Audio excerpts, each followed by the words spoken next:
보물이 되는 지식을 찾아 떠납니다. 펼쳐라 보물지도! 보물지도! 네, 두 분은 요즘 세계가 좀 어떻게 돌아가는지에 대해서 좀 관심이 있으십니까? 관심이 그렇게 많진 않지만 그래도 어느 정도는 알고 있어요. 지금 코로나 때문에 좀 지났네요. 저는 모르는 걸로. 네, 최근 뉴스는 잘 모르는 것 같아요. 아무것도 모르네요. 모르면 아무것도 가만히 있어야 돼, 저처럼. 우리 인욱 씨는 좀 전 세계가 어떻게 돌아가고 어떤 게 문제가 되고 있고 이런 거 관심 있을 수 있잖아요. 보물지도를 시작하고 난 후에. 없어요. 아쉽게. 근데 그건 있어요. 기름값이 왜 오르지? 근데 갑자기 왜 떨어졌지? 이런 거 있는데 이유를 모르죠. 근데 너무나도 큰 발전인 것 같아요. 그러니까 기름값에 대한 생각이 세계가 어떻게 흘러가는지에 대한 걸로 이어집니까? 그까지는 안 이어졌어요. 아쉽게도. 오늘 이해주실 수 있어요. 맞습니다. 근데 사실 국제정세라고 하면 너무 어렵잖아요. 굉장히 복잡하기도 하고 좀 즐거운 마음으로 읽기가 어려운 게 또 국제정세 뉴스이기도 합니다. 하지만 오늘 모실 선장님과 함께라면 이 국제정세도 좀 즐겁게 풀어갈 수 있지 않을까 기대가 되는데요. 바로 불러보도록 하겠습니다. 선장님 나와주세요. 우와! 우와! 선장님 이시다 이 오늘의 선장님.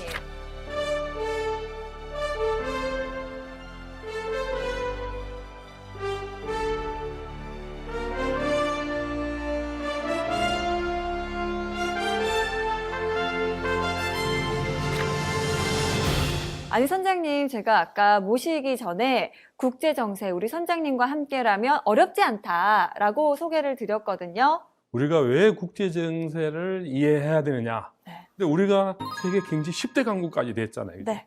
왜 이렇게 우리나라가 발전했을까요? 지금 열 손가락 안에 드는 거예요? 그렇죠. 음. 포스코, 포항제철도 만들고. 포항 출신입니다. 네. 그렇지.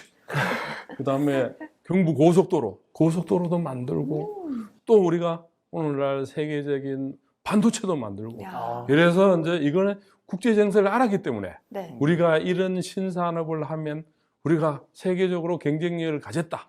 이걸 알았기 때문에 오늘날 우리가 세계 경제 10대 강국까지 된 거예요. 네. 이해가 됐죠, 여러분? 이해가 바로 됐습니다. 쏙쏙 됐습니다. 야, 글로벌 시대에 꼭 필요한 지식항해. 그럼 우리 선장님과 바로 시작해 보도록 하겠습니다. Let's go!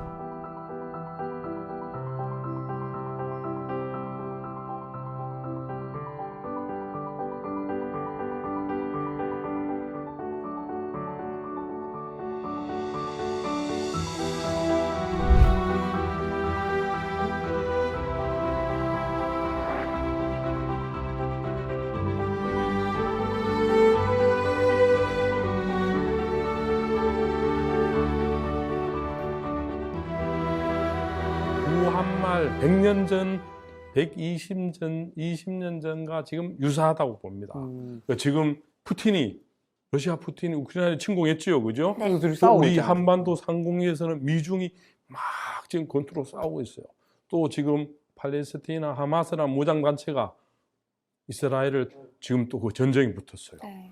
그래서 지금 이런 세계가 다시 불확실성, 불안정, 어디로 갈지 모르는 이러한 시기에 우리는 지금 세상을 어떻게 읽어야 되냐. 이거에 이제 지금 우리나라 생존을 위해서도 굉장히 중요합니다. 그러려면 우리 자세와 모습이 달라져야 됩니다. 자세.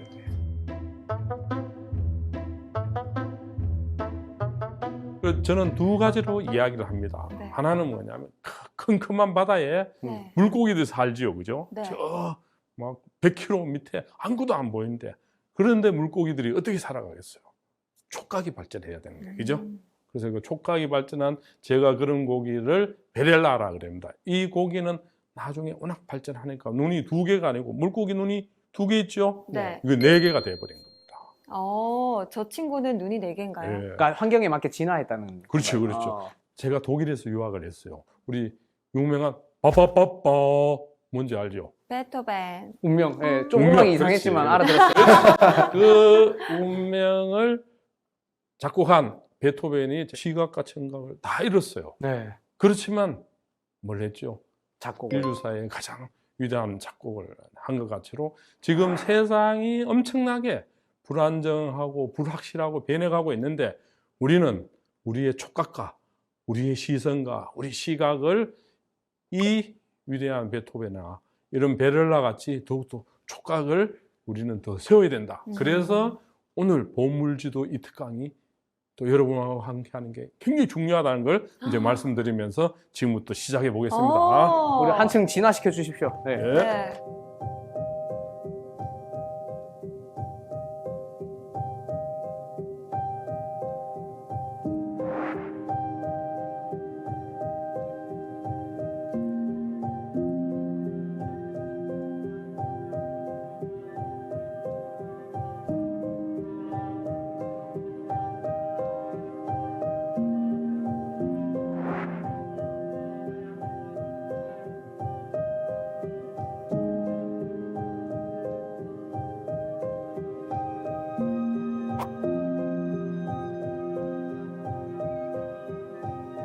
첫째 뭐냐? 그 우크라이나 같은 나라도 우리같이 강대국의 침공을 많이 당했어요. 네. 어떻게 침공을 당했느냐? 우크라이나 나라는 폴란드한테도 침공당하고 러시아한테도 침공당하고 여러 이제 헝가리한테도 침공당하고 그랬는데 이제 이 나라가 90년도 소련이 망하면서 이제 독립이 돼서 자기 잘 살아가겠다 그랬는데 독재 국가를 했어요. 그래서 두 번이나 오렌지 혁명, 우리 4.19 혁명 같은 이런 혁명이 있었어요. 그런데 2014년도에 푸틴이 침공하고 네. 다시 2021년도에 내 침공을 해갖고 굉장히 이제 이 나라는 어려운 나라죠. 왜 그래 침략을 당하게 됐을까? 우리가 이제 한번 보면 우크라이나가 최고의 곡창지대고 네. 또 한편에 보면 러시아와 유럽의 서유럽의 중간 지역에 있어요. 이게 소위 요충지이자 완충지이자 이런 데인데 이 우크라이나가 서방 지역에 나토에 네. 그다음에 EU에 들어가려고 그래요. 푸틴이 생각하기는 옛날에 내 쫄뱅이인데 내 식민지였는데 그래서 여기서 이제 서방에 붙으면 안 된다. 그래서 나토에 이제 가입을 하려고 해? 막 그렇지. 이러면서. 그렇지. 그래서 이제 침공을 해버린 거예요. 네. 침공을 해버렸는데 이미 2013년도에 침공을 했어요. 맞습니다. 그때 미국이나 유럽의 나라들이 눈 감고 그냥 가만히 있는 거야. 그러니까 다시 크림반도를 점령했는데 또 침공을 해버린 거예요. 이제. 또 가만히 있겠지 하면서 그렇지, 푸틴이 그렇지. 또 침략했군요. 그렇지. 그래 푸틴 생각은 너 침공해도 너희들이 반응을 못하겠지. 그래서 옛날에 그 유라시아 패권을 내가 쥐야지 이런 생각을 이제 하게 된 거예요. 약간 과소평가했네요. 그렇지, 그렇지. 선장님, 그런데 러시아는 왜 계속 크림반도를 저렇게 집요하게 노리는 거죠? 크림반도를 노리는 가장 중요한 이유는 그 흑해라는 바다가 있어요. 그걸로 지중해로 저 세계로 뻗어가는 거야. 근데 그걸 이제 원래 소련이랑 큰 제국 때는 네. 그 우크라이나하고 크림반도가 전부 다 어떻게 보면 다 러시아의 땅이었고 소련의 마음대로 컨트롤을 했었는데 이제 우크라이나의 그 땅이 되고 우크라이나하고 핵을 많이 갖고 있었던 나라잖아요. 그래서 그쪽에서 우리는 나 이제 러시아 너희들하고 안 놀래? 나는 저 서방 아들하고 놀래? 이러니까 안 되겠다. 내가 그 점령해야 되겠다. 우리의 요충지다 해서 점령해버려. 이제 이 핑계를 대요. 내가 침공하게 된 거는 원래 이쪽은 내 식민지였는데 그 나토라는 북대서양 조약기구 이제 군사 동맹이죠. 미국과 독일과 프랑스 다 있는데 이걸 자꾸 옛날에 구소련의 위성 국가들 그러니까 폴란드, 헝가리까지 다 가입하니까 우리도 불안해서 네. 내 권한을 지켜가자. 뭐 이렇게 이제 핑계를 대는데 헝가리나 폴란드는 과거 소련에 있어서 자기네들이 배고프고 쫄딱 망했는데 서방의 양탄자 위에 올라타는 게 우리가 잘 살 수 있겠다. 이런 생각을 이제 하게 된 겁니다. 그러니까 우크라이나도 저쪽 편 붙으면 잘 살 수 있는데 이제 그래서 보시면 이 엄청나게 나토가 확장되게 됩니다.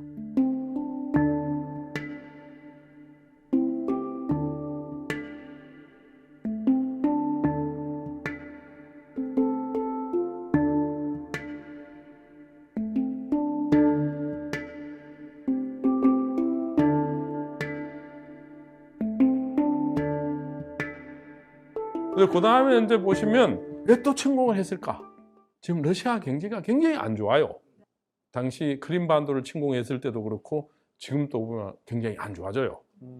그래서 어차피 서방으로부터 제재를 계속 받고 있었고 그러다 보니까 이제 경제적 이유도 이제 푸틴하고 러시아한테는 이제 작용을 한 거죠. 서방이 계속 이제 규제하고 통제하고 또 모든 걸 묶어 놓으니까 여기다가 이제 또 하나는 이제 혹시 미국 첫 흑인 대통령이 누구죠? 오바마입니다. 아, 그거는 다 아시죠, 그죠? 네. 그 오바마가 원래 유럽 중동이 중요한데 음. 갈수록 이제 아시아가 중요하다 그래서 피봇 투 아시아, 아. 아시아로 무게 중심을 옮겨간 거야. 아, 옮겨가니까 이제 푸틴이 그러면 군사적 공백이 생긴다고 생각하고 이제 침략을 해버린 거야 이제. 근데 실제적으로 아시아가 지금 가장 중요해졌지요, 그죠? 맞습니다. 왜 중요해졌냐? 중국 때문입니다. 우리가 있기 때문에 중요해진 거야. 맞습니다. 우리나라 때문이죠. 네. 그러니까 우리가 있고 또 중국이 막 따라 올라오고 있고 어. 또 이제 일본도 또 올라가고 또 북한의 러시아 핵도 있고 그 다음에 또 아시안 국가들이 세계 경제의 인구의 30%를 차지하고 경제 전체의 GDP 규모의 또 40% 이상을 차지하는 어마어마한 이제 인구 경제 강국이 되니까 네. 미국도 이제 과거는 유럽이 중요하고 중동 석유가 중요했는데 이제는 아시아가 중요해진 거예요. 이제 근데 아시아를 이거를- 주목하자. 그렇지, 아시아를 주목하자를 그 빈틈을 푸틴이 우악 노린 겁니다. 와. 노려서 이제 침략을 이제 해버린 거죠.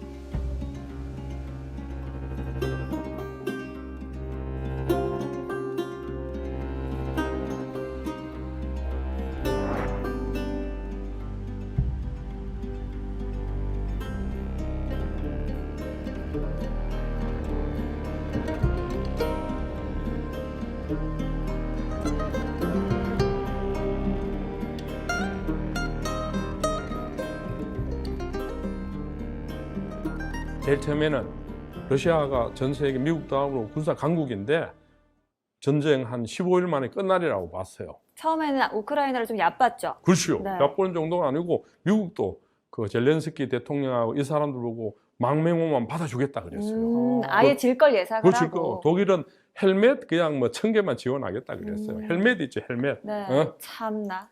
그런데 세계 시민들이 살아있는 거예요. 베를린에서 100만 명. 네. 전 세계적으로 이제 반전 평화운동을 확 벌린 거예요. 음. 그러니까 갑자기 독일 총리도 미국 대통령도 깜짝 놀란 거죠. 네. 그래서 이제 무기를 돕기 시작하고 막 많이 도와줬죠.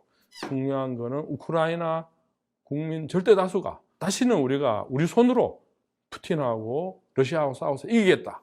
국민 전체가 똘똘 뭉치니까 어. 미국하고 베트남하고 붙어서 어디 이겼죠? 베트남이요. 새 강국이라도 이기는 게 아니고 그렇네. 똘똘 뭉치면 이긴다는 거를 우리는 뼈저리게 느끼게 되고 그리고 우크라이나도 그래 뭐 저 러시아 1억 한 5천 정도 돼요. 우리 한 3천만 해도 붙어도 이길 수 있다. 이 마음을 이제 먹게 돼서 전쟁을 지금 쫙 하고 있는데 지금은 이제 교착 상태예요. 그럼 어떻게 보면 좀 푸틴 불쌍하네. 그만 침략도 못하고 빼기도 애매하고. 야, 이 괜히 애매한 했다 싶 상황이니까. 아마 후회하고 있을 수도 있어요, 지금. 그래서 앞으로 이제 어떻게 이제 그 전망을 하느냐. 러시아가 어느 정도 공격에 처했지만 중국이라든지 이란이라든지 특히 인도까지 이제 뭐 석유라든지 이런 걸 사주면서 드디어 누가 그 참여했죠? 북한이 그죠? 네. 만나갖고 푸틴하고 김정은하고 만나서 서로 바꿔치기 하자고 그죠? 맞습니다. 이쪽에는 재래식 무기 주고 저는 위성 같은 그런 어. 거에서 이게 좀 더 장기적으로 가지 않겠나 이제 이렇게 보고 있는 겁니다. 그럼 둘 다 그래서- 양쪽 다 서로 도와주는 구석이 좀씩 있네요. 그렇죠, 그렇죠. 네. 서로 이제 상부상조하는 거죠. 북한은 석유도 필요하고 쌀도 필요하고 또 뭐 가스도 필요하고 또 인공위성 같은 이제 러시아 갖고 있는 최첨단 기술 대신에 이제 재래식 무기로 전쟁해야 따콩따콩 좀 되니까. 주세요. 그러니까 네. 그렇지. 그거는 막 100만 개 이상 북한이 워낙 갖고 있으니까 그걸 음. 이제 하고 있는 겁니다. 오히려 예전으로 회귀하는 것 같아요. 그렇죠, 이제 그렇죠. 북한, 중국, 그렇네. 러시아는 그렇죠, 또 그렇죠. 한편이 더 공고하게 되고 그렇죠, 그렇죠. 그래서 좀 사실 우리나라에서 일어나는 건 아니지만 보면서 야 이러다가는 3차 세계대전 일어나는 거 아닌가 이런 생각도 좀 들더라고요. 그렇죠. 그 러시아 우크라이나 전쟁이 세계적으로 어떤 파급 효과를 줄 거냐. 음. 특히 이제 우리한테는 네. 만약에 푸틴이 이기게 되면 네. 이제 시진핑도 어떤 생각을 하겠어요? 또 대만 쪽 때려갖고 우리도 이길 수 있다 이 생각이 되고 만약에 우크라이나 이긴다 네. 그러면은 이제 대만도 아니 뭐 지금 뭐 푸틴이나 시진핑이나 별 거 없네 우리도 붙어서 이길 수 있다 그래서 이제 우리는 어쨌든 동아시아에서 분쟁이나 전쟁이 안 일어나야 돼요. 그죠? 네. 일어나면 우리가 굉장히 우리도 휘말릴 수 있으면 안 되니까. 우리는 수출로, 수입으로 먹고 사는 나라인데 이 많은 배들이 이 동아시아의 수없는 바다로 가요. 거기서 이제 전쟁이 일어났다. 그럼 우리가 수출도 못하고 수입도 못하게 되면 우리 경제가 나빠지기 때문에 어쨌든 우리는 이 동아시아에서 전쟁이 안 일어나야 된다.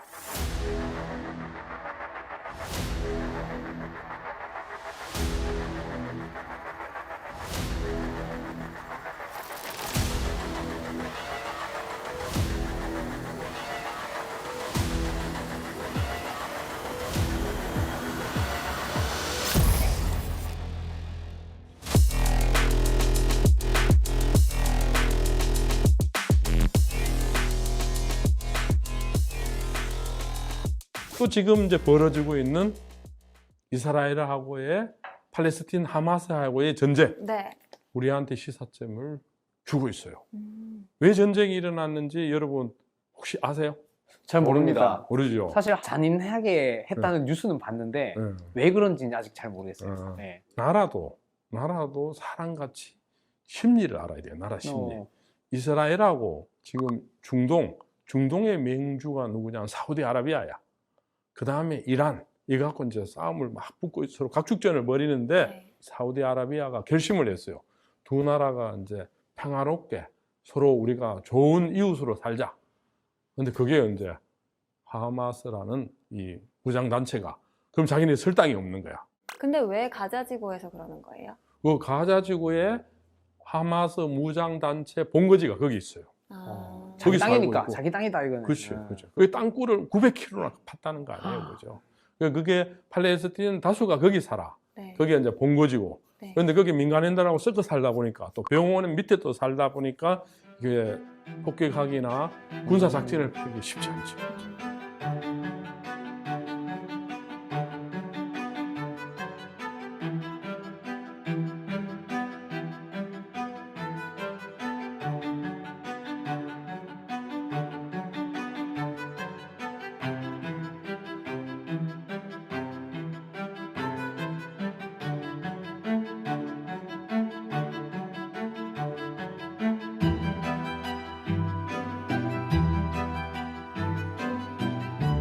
이제 이 이후에도 또 전쟁은 언제든 생길 수 있다고 좀 생각이 되거든요. 그래서 혹시나 그나마 가능성이 있는 좀 예상되는 전쟁이 여기 또 생길 것 같다. 혹은 이런 전쟁이 생기기 전에 막으려면 어떤 걸 또 하면 좋을지 그런 거를 조금 알려주시면 좋을 것 같습니다. 네, 이건 내가 주장하는 게 아니고 네. 전 세계 전문가들이 그러니까 일단은 이제 우크라이나 터졌고 그죠?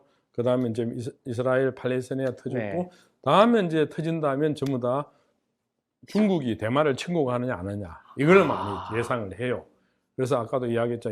침공 안 하기를 우리는 바라야 되고 침공하게 될 경우 이제 우리는 휩쓸리지 않기를 이제 바라야 되고 이제 그래서 최대한 이제 미국이 일본이 대만을 적극 지원하겠다고 지금 이야기를 하고 있거든요. 근데 우리도 지원하겠다 뭐 이랬는데 최대한 어쨌든 우리는 전쟁에 안 휩쓸려야 되고 그 전쟁이 왜 우리한테 중요하냐면 아까도 했지만 우리의 모든 물동량이 글로 다 지나가요. 삼중국해로.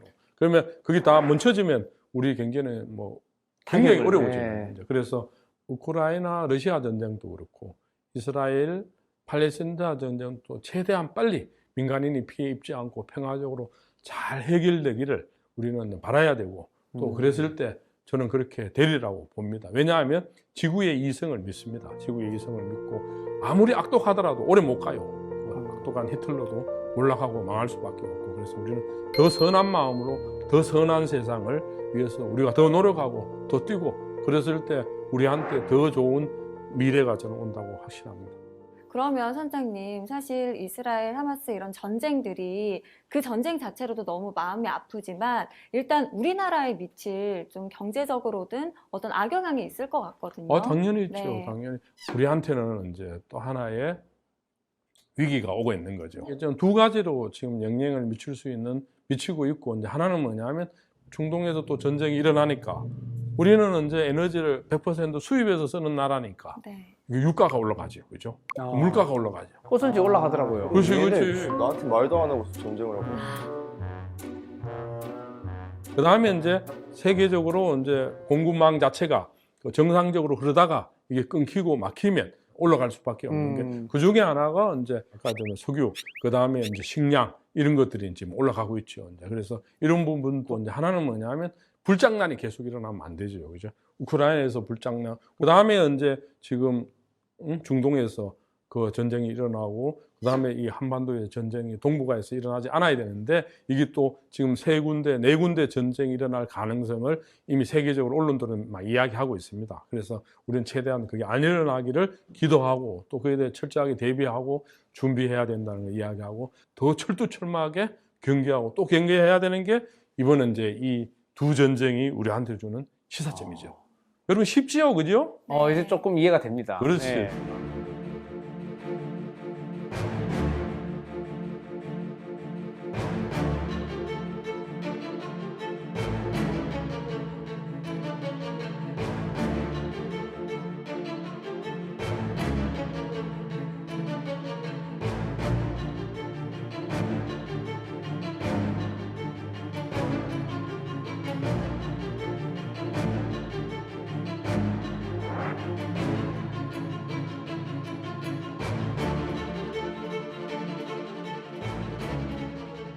이제부터 이제 중요해요. 이거는 이제 소위 말하면 이제 전초전이고, 지금부터 본 게임이 시작되는데, 이제 우리하고 직접적인 관계되는 이게 뭐냐?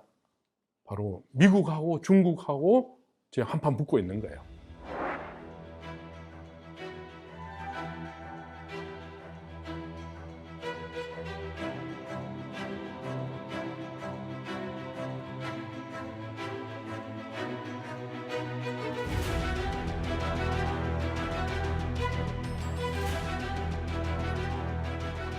첫째 뭐냐? 이념의 패권. 전에는 미국하고 소련하고 붙었는데 지금 중국하고 미국하고 붙고 있는 거예요. 또 하나는 이제 중요한 게 뭐냐? 무역 공급망에 전 세계에 우리가 수출 수입으로 먹고 산다 그랬죠, 그죠? 네. 공급망을 이제 어느 나라가 패권을 지느냐. 그 다음에 중요한 게 이제 기술이에요, 기술. 기술은 이제 반도체 기술, 백신 기술, 뭐 인공지능 기술, 막 이런 갖고 또 막 붙고 있고, 그 다음에 중요한 게 수많은 사람들의 일자리를 만드는 산업, 그죠? 산업. 공장, 뭐 이런 것들이 두 나라가 4개 분야에서 막 붙고 있는 겁니다.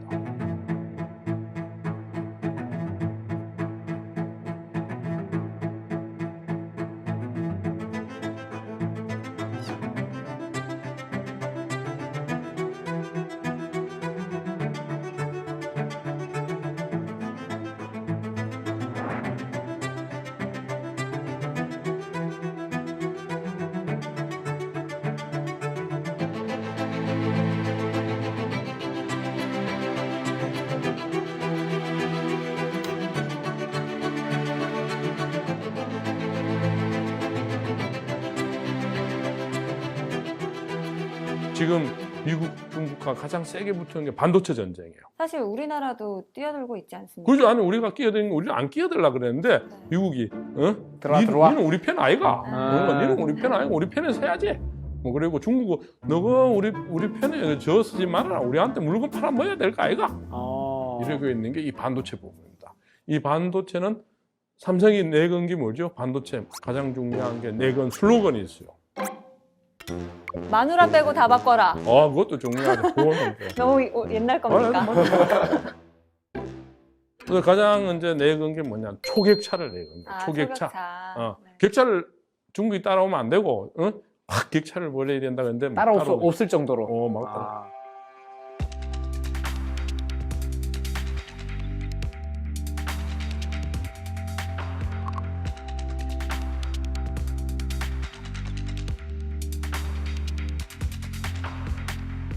여러분 알죠? 1차 산업혁명은 뭐죠? 1차 산업혁명 가장 중요한 게? 증기기관차요. 그렇지.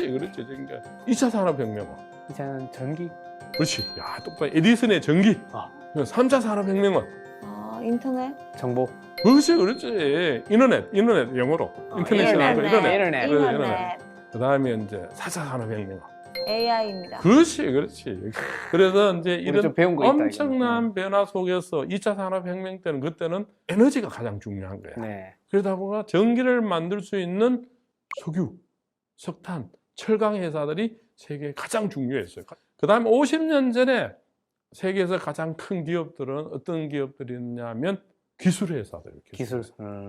근데 지금은 전 세계 가장 큰 회사가 어떤 회사들이에요? 저 사과 제일 크게 보이는데. 그래, 그죠. 사과, 핸드폰. 이 핸드폰 하나로 전 세계를 연결시키지요. 그죠? 네. 한마디로 전 세계가 이제 다 네트워크가 되는 이 시대가 되는데 네트워크. 이걸 총체적으로 한마디로 플랫폼 경제라 그러니까 플랫폼. 이야. 그러니까 애플, 구글, 아마존 이 안에 뭐냐 하나의 생태계가 만들어진 거야. 20억 명이 연결되고 그래서 이제 이 플랫폼 경제가 왜 중요한지를 내가 그다음 딱 보여드리면 지금 벌건 게 뭐냐? 벌건 게 미국이 지금 플랫폼 기업으로 전 세계를 제패해 가는데요. 근데 오른쪽에 보면은 이제 여기에 맞짱 뜨려고 하는 게 이제 중국의 알리바바, 알리바바. 텐센트 들어봤죠? 네. 그래도 우리 기업이 하나 있죠. 삼성이죠. 당연히 삼성. 삼성이 제형 압도적으로 삼성. 우리나라 기업에 차지하는데 그래서 이제 저는 이렇게 이야기해요. 이 삼성 같은 기업이 앞으로 5개 더 나와야 된다고.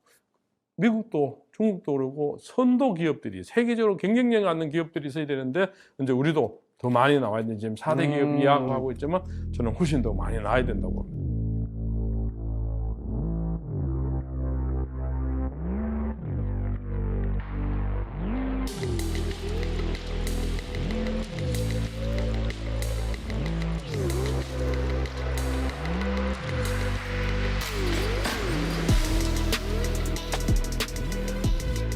미국, 중국 간에 막 경제적으로 중국이 따라오고 있어요. 뭐 2030년, 40년 되면 중국 경제가 미국을 뛰어넘으리라는 전망도 하지만 네. 다시 새로운 전망이 중국이 가다가 꼬꾸라지겠다. 어. 왜 꼬꾸라지느냐? 시진핑 독재와 네. 창의적인 생각을 다 막아요. 음. 그다음에 부동산 법을 막 해서 이제 중국 경제가 어려워지고 있죠.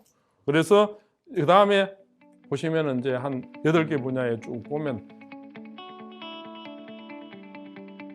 중국하고 미국하고 큰 차이가 나요. 어떤 차이가 나느냐? 그 중국이 GDP는 따라 올라와도 미국은 한 6만 불 잘 사는 거야. 근데 중국은 우리보다 못 살지요, 그죠? 네. 군사력도 엄청 차이가 나고 대신에 이제 중국은 뭐가 따라 올라오고 있냐? 국가 전략으로 R&D에 엄청 투자를 하는 겁니다. 그래서 지금 막 반도체 이런 게 이제 우리를 따라오고 있는 거죠. 그래서 우리가 조심해야 된다는 걸 이야기를 하는 거고.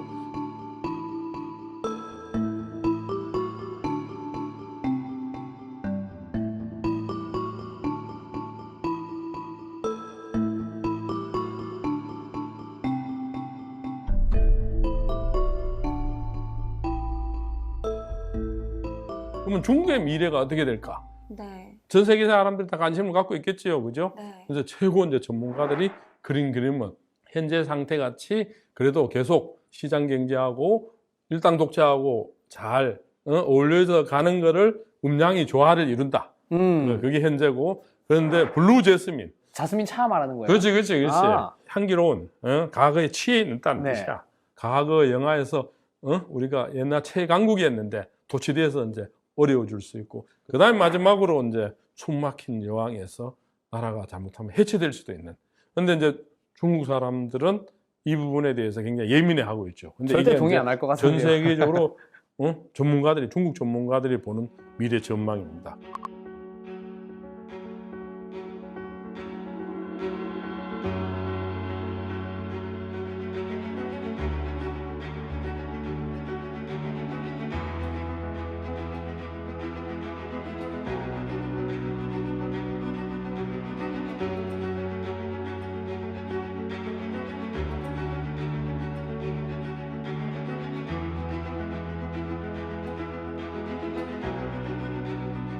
그래서 우리가 중국에 갔던 많은 이제 공장들이 네. 빠져나와서 미국으로 가고 베트남으로 가고 인도네시아로 가고 인도로 가고 이제 이런 건데 이걸 한마디로 알트시아라는 새로운 영어가 나왔습니다. 알타시아. 알타시아. 네. 알타시아는 뭐냐면 알터너티브라고 들어봤죠. 영어로 그죠? 알터너티브 대체. 대안. 얼터너티브 대안하고 아시아는 아시아. 이걸 합성을 시킨 거야. 앞서가는 기술은 대한민국과 일본 같은 나라가 있고 인구로는 인도가 있고 또 임금 같은 거는 베트남 같은 나라가 중국보다 더 싸니까 네. 중국에서 다 빠져나와서 그냥 이런 나라들하고 우리가 같이 하자. 아시아가 대안이 될 수 있다. 그렇지. 아. 그래서 저 중국 대신에 그 인구나 기술이나 노동력이나 뭐 이런 것이 이런 새로운 용어가 이제 만들어진 거예요.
그러면은 이제 우리가 주역이죠. 우리 중심으로 가면 여기 뭐죠? 한반도 지도지요, 그죠? 네. 한반도 지도에 보면 우리 위에 북한이 있고 러시아가 있고 중국이 있고 일본이 있고 미국이 있다면 이제 6개 나라들의 대한민국과 미국과 일본 이게 자유민주주의 국가고 네. 이제 북한과 이제 중국과 러시아. 러시아는 독재 국가들, 그죠? 음. 이런 국가들이. 근데 보면은 이제 중국이 인구는 압도적으로 맞지만 경제는 미국이 가장 세고 일본이 세고 이제 우리가 세고 저쪽 군사력이 세고 이제 이렇게 해서 우리 이 한반도를 둘러싼 이 소위 최강국들이 어떻게 보면 굉장히 긴장하고 또 우리로 봐서는 또 긴장해야 되는.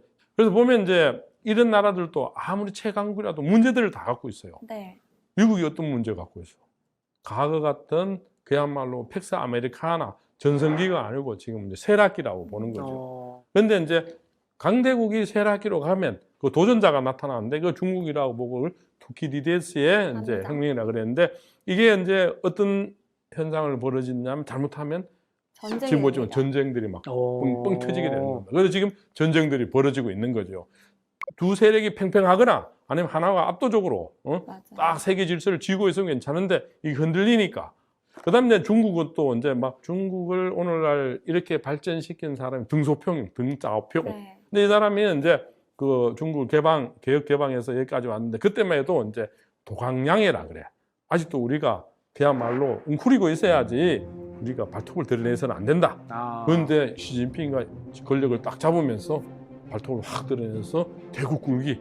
우리도 미국 너가 맞붙어서 네. 이길 수 있다. 대국 굴기. 그러니까 미국 좋다 그러면 한 맞붙어 보자. 이래서 지금 맞붙고 있는 겁니다. 그 다음에 이때 이제 일본은 어떤 전략을 펴냐? 일본은 우리도 미들 파워다. 독일, 영국, 프랑스, 일본 같은 미들 파워로서 우리 역할을 하겠다. 그리고 있고 이제 푸틴은 우리도 유라시아 패권을 한때 짜르도 세계를 제패했고 소련도 제패를 했고 이랬는데 그래서 지금 미중 일러가 우리를 둘러싸고 있는 나라들이 미국은 세계 패권을 계속 쥐고 가려고 그러고 중국은 아시아 패권부터 먼저 지려고 그래요. 일본을 제끼고. 그래서 남중국 해안에 미국 항공모함 오지 말아라. 막 엄마 막 그러고 막 있는 거고 아까도 이제 러시아는 푸틴은 유라시아 그죠. 우즈베키스탄을 포함한 우크라이나 내 나오바랬는데 왜더라? 뭐 하여튼 이런 식인 거야. 그 다음에 알다시피 일본은 미들 파워로서 우리가 이제 또 나름대로 역할을 하겠다. 여기서 이제 우리는 단디 보고 제대로 보고 우리한테 어떤 위기가 닥쳐오고 기회가 오는지를 봐야 되고.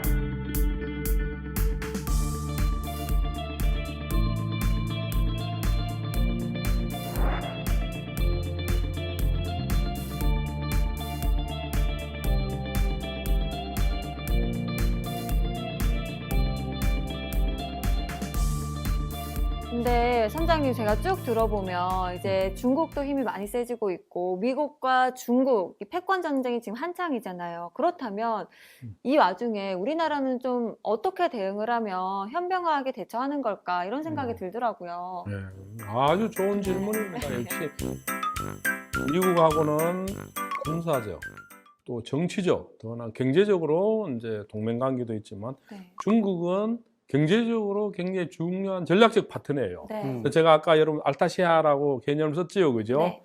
그 중국에 대한 대안적 아시아가 있다시피, 그럼 중국 경제로부터 우리는 점점 의존도를 줄여들어가야 되고, 또 중국도 우리 중국으로부터 우리가 소부장을 많이 수출을 해요. 네. 그럼 또 중국이 스스로 아까 내가 반도체 기술을 개발하고 우리로부터 점점 수입을 줄여가는 상황이에요. 네. 이런 상황에서 우리는 중국으로부터의 수입과 수출의 의존도를 줄여가는 전략이 척도적으로 필요하고. 아, 그러면은 좀 다변화할 필요가 있겠네요. 그렇죠, 그렇죠. 절대적으로 한국과에 의존하기보다는 좀 다변화할 필요가 있다. 이렇게 이해하면 될까요? 그럼요. 그래, 어. 다변화 플러스. 네. 더 중요한 거는 이제 우리는 모든 제품을 만들 수가 없고 선택과 집중이 중요한 거예요. 네. 그러면 이제 우리 전략으로서는 이제 디지털이라든지 반도체라든지 전기 자동차라든지 막 이런 것들이 쭉 이제 굉장히 중요해질 때 우리는 예를 들어서 반도체에 초격차를 더 내야 되고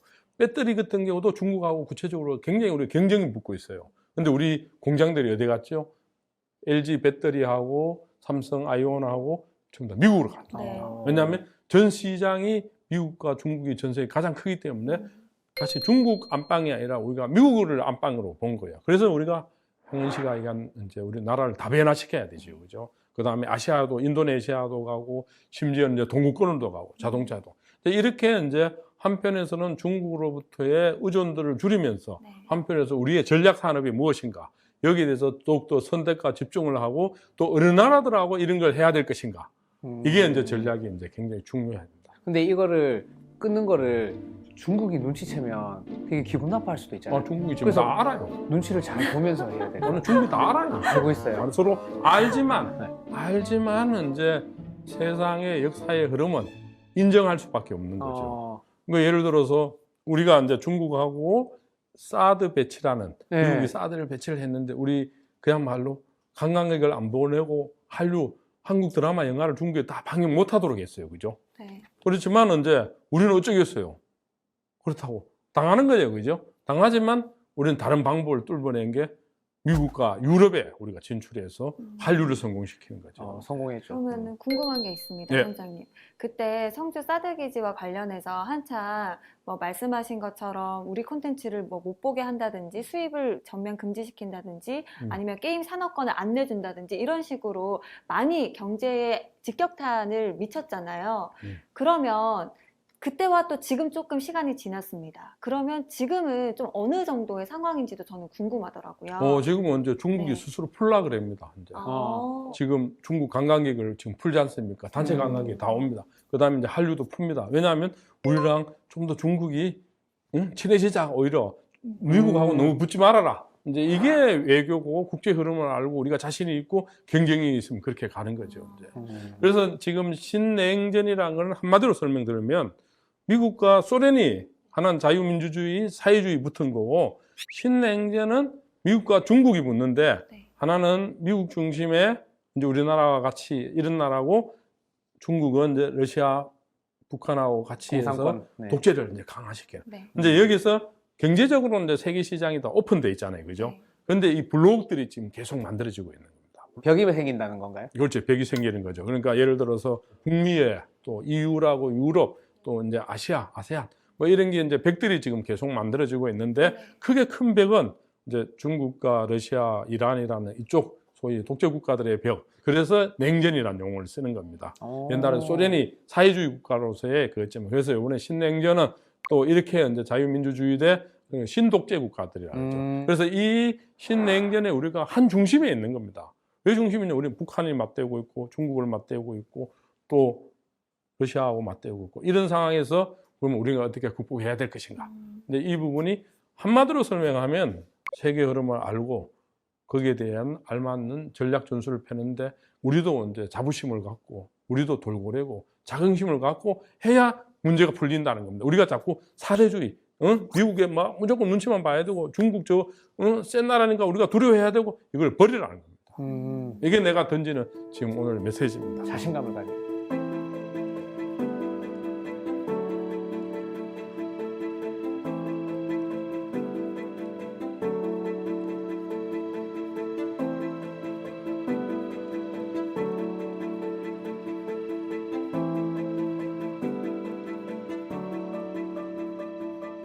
사실 우리나라는 강대국 속에 둘러싸여서 균형 감각을 잘 잡아야 하는 그런 나라라고도 볼 수 있잖아요. 그렇다면 좀 본보기로 혹은 모범 사례로 삼으면 좋을 만한 그런 정책을, 외교 정책을 펼치고 있는 나라, 어느 나라를 개인적으로 좀 꼽고 싶으세요? 제가 꿈꾸는 첫 번째 꿈이 미래 대한민국은 독일을 뛰어넘어야 된다. 아, 독일. 독일은 우리같이 분단됐어요. 그거는 전범 국가야. 나쁜 짓을 해서 분단됐고 우리는 강대국에 악우 터져서 분단됐는데 피해를 보는. 네. 그 나라는 외교로 어쨌든 피 한 방울 흘리지 않고 자기가 잘못했는데도 불구하고 강대국들이 다 용서해주는 평화 통일을 이뤘어요. 그래서 제가 여러분들 같은 젊은 세대들을 이제 독일에 같이 방문해서 독일 통일의 문에서 우리가 외친 게 있어요. 통일은 늦었지만 더 멋진 통일로 가자 하고 우리가 그 앞에서 외쳤어요. 그래서 우리는 독일보다도 더 멋진 외교를 해야만이 그야말로 우리는 신냉전에서 또 하나의 강국으로 또 강대국한테 우리가 무시당하거나 그 다음에 억압받지 않고 우리 힘으로 그야말로 통일을 이룩하고 세계 평화의 주역으로 가는 그날이 저는 곧 온다고 봅니다. 사실 저희 나라는 종전국가가 아니잖아요. 근데 사회주의 국가들이 더 똘똘 뭉치는 요즘 같은 흐름에서 북한을 저희는 늘 리스크를 가지고 있는 나라이기 때문에 이런 부분은 좀 어떻게 대처를 하는 게 좋을까 이런 생각도 많이 들더라고요. 그래서 세상은 모든 자견과 반작용이 있는 거예요. 그래서 저쪽에 러시아, 중국이 뭉치는 것 같지만은 또 한편은 갈등이 있고 우리도 한미일 뭉치지만 또 국가 나름대로 이해관계가 있는 겁니다. 이제 북한은 이제 우리가 어떻게 접근해야 되느냐, 북한의 실체를 잘 알아야 되겠지만 더 중요한 거는 두 가지라고 보는 거죠. 이제 한편에는 이제 북한을 리스크를 그러니까 핵무장이 지정되지 않도록 끊임없이 외교적 노력을 해야 되는 겁니다. 그 다음에 비군사적 그러니까 인도적 지원을 계속 많이 해야 됩니다. 해야 되는데 독일 사람들이 우리 보고 그래요. 지금 독일은 쭉 가서 통일까지 해버렸어요. 그죠? 네. 그래서 독일 같은 경우는 이제 정치적 전적이었어요. 그러나 그 지도자들은 빌리 브란트라는 위대한 정치 리더가 있었는데 그 정치적 정적이었던 헬무트 콜이라는 이 당시 총리가 전직 총리를 정치적 스승으로 모셔갖고 가서 자문을 구하고 그러면 이제 MB가 예를 들면 DJ를 이제 정치적 스승으로 모시고 그래서 않은데. 통일이 가능했던 겁니다. 그래서 우리도 이제 북한을 다루는 걸 어떻게 다뤄야 될 것인가. 그러려면 남쪽이 또 하나로 통합을 해야 됩니다. 통합을. 첫째도 통합, 두 번째도 통합. 남북 관계도 남쪽이 통합해야 힘이 생기고 또 마찬가지로 그게 통일의 힘으로 갈 수 있는 거. 그래서 이제 북한을 끊임없이 우리는 설득하고 북한에 저 어떻게 보면 못난 동생이 있는데 발로 찰 게 아니고 끊임없이 설득하고 노력하고 외교적으로 풀고 또 우리 힘으로 한계가 있으니까 이제 미국하고도 또 일본하고도 그다음에 중국하고도 러시아하고도 그래서 우리 남북의 동포들끼리 어쨌든 또 하나의 민족으로서 같이 이제 미래로 이제 개척해가고 서로 잘 살 수 있도록 이 한반도 남북을 포함한 이 동아시아에 어떻게 평화를 이룩할 수 있을까? 왜냐면 신냉전에서 우리는 평화를 만들어 가야 돼요. 전쟁 나면 이제 이게 다 지옥입니다. 그죠? 그럼 어떻게 우리가 평화를 만들어 갈 것인가?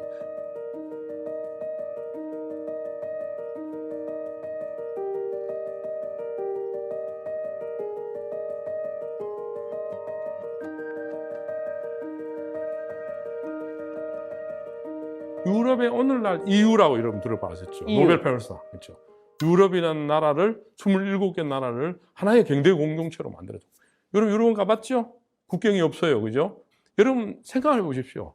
EU라는 이 전쟁의 땅이었어요. 네. 30년 전쟁, 종교전쟁, 1차 세계대전, 2차 세계대전 엄청난 전쟁의 땅이었는데 이들은 2차 세계대전 끝나고 위대한 지도자들이 영국의 처칠, 프랑스의 드골, 독일의 아드나와 만났어요.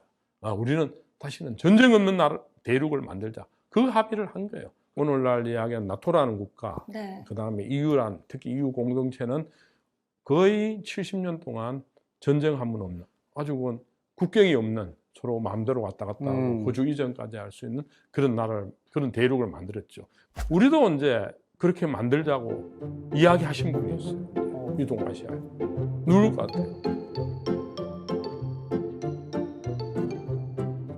그 유명한 히토 히로부미를 총살해준 안중근 안중근이? 의사입니다. 아주 뛰어난 겁니다. 한중일 공동화폐를 만들고 공동 군대를 만들고 공동은행을 만들고 이렇게 막 주장한 거예요. 그때 그 생각을 했다고요? 그때입니다. 그러니까 위대한 겁니다. 위대한 거. 이게 이제 신냉전을 깨뜨려가는 겁니다.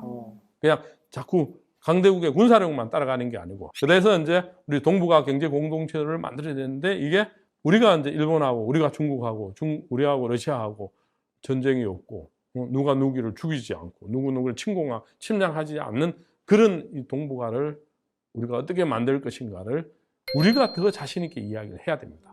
그게 내가 말하는 신냉전을 깨뜨리는 겁니다.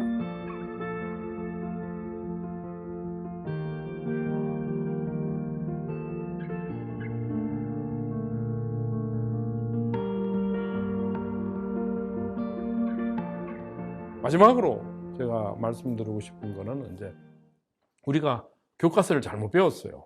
어떻게 잘못 배웠느냐? 우리는 맨날 반도라 그러죠. 반도, 그죠? 네. 한반도. 반도라는 나라는 어떤 나라라고 배웠죠? 삼면이 바다고. 바다고. 튀어나와 있는. 예. 그 다음에 강대국한테 맨날 침략당한다고 받았죠. 그죠? 네. 소위 반도기 때문에 소위 호두까기에 끼어서 맨날 당하는 나라라고 배웠는데, 원래 반도라는 나라는 그런 나라가 아니에요. 역사가. 지난 2500년 동안 반도라는 나라는 길의 땅이라는 뜻입니다. 길의 땅. 그래서 반도에서 신문명이 꼽혔어요. 첫 신문명이 어디냐? 바로 에게반도라고 해서 알다시피 그리스, 터키, 그 그리스에서 오늘날 이제 시작된 거죠. 그게 뭐냐? 철학이죠. 그죠? 신화에서부터 철학에서 오늘날의 소위 철학을, 뼈대를 다 잡아버린 거예요. 그 다음에 이제 그보다 더 위대한 이제 새로운 또 문명의 나라가 나와요. 그게 이제 로마입니다. 그게 로마가 이베리아 반도입니다. 우리 한반도하고 똑같아요. 그게 보시지만 다 반도네요. 조그만 그 반도에서 다시 세계를 천년을 네. 제패하는. 그 다음에 네덜란드 반도라는 이 반도에서 오늘날 자본주의가 시작된 겁니다. 동인도 회사, 소위 동인도 회사. 이런 게 회사들이 만들어지고 해서 최강국이 되고. 근데 이제는 이제 전 세계에서 반도가 어디냐? 이 한반도가 있어요. 그죠? 우리가 이제 신문명과 새로운 리더십과 새로운 삶의 스타일을 만들어 가야 돼요.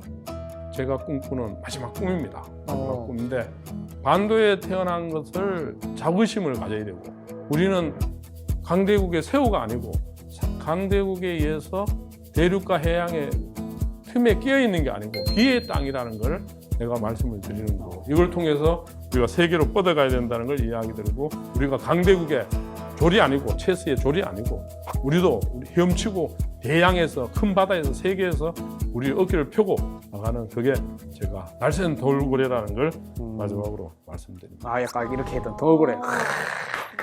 미래를 우리 같이 갑시다.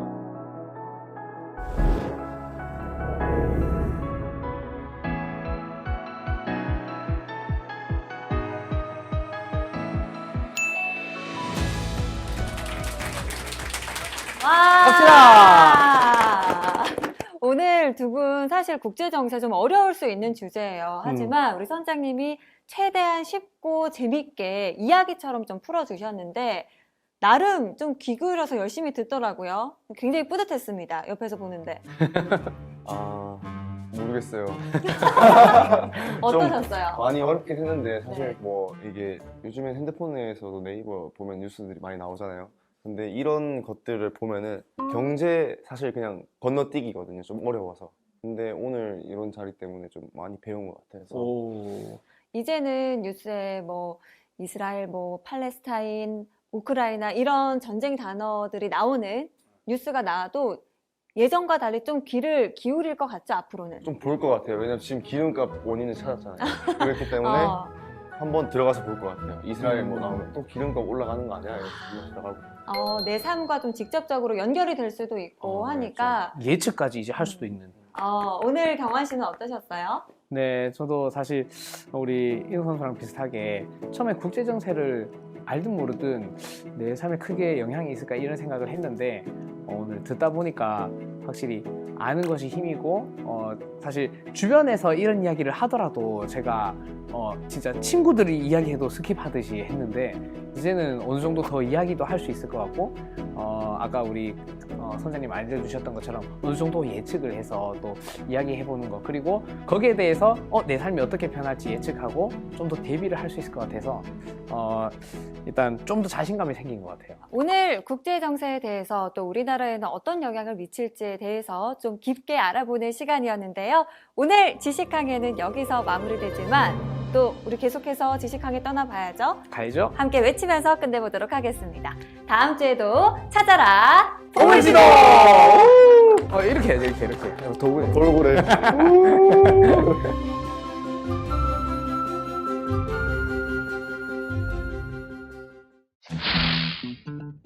오늘 저희가 장소를 좀 옮겨봤습니다. 바로 대구미술관으로 나와봤는데요. 오늘 뭔가 그래도 미술 관련된 걸 하지 않을까 생각이 들어요. 보물지도 하더니 이렇게 똑똑해졌다고요? 아니 너무 놀라는 거 아니에요? 바보도 아니고 우리가. 오늘 주제가 미술과도 관련이 있는데요. 그 중에서도 특히 현대미술에 대해서 이야기를 나눠보고자 합니다. 첫 번째 이야기는 이제 현대미술의 이제 성지라고 할 수 있는 세 도시를 이제 여행을 하려고 합니다.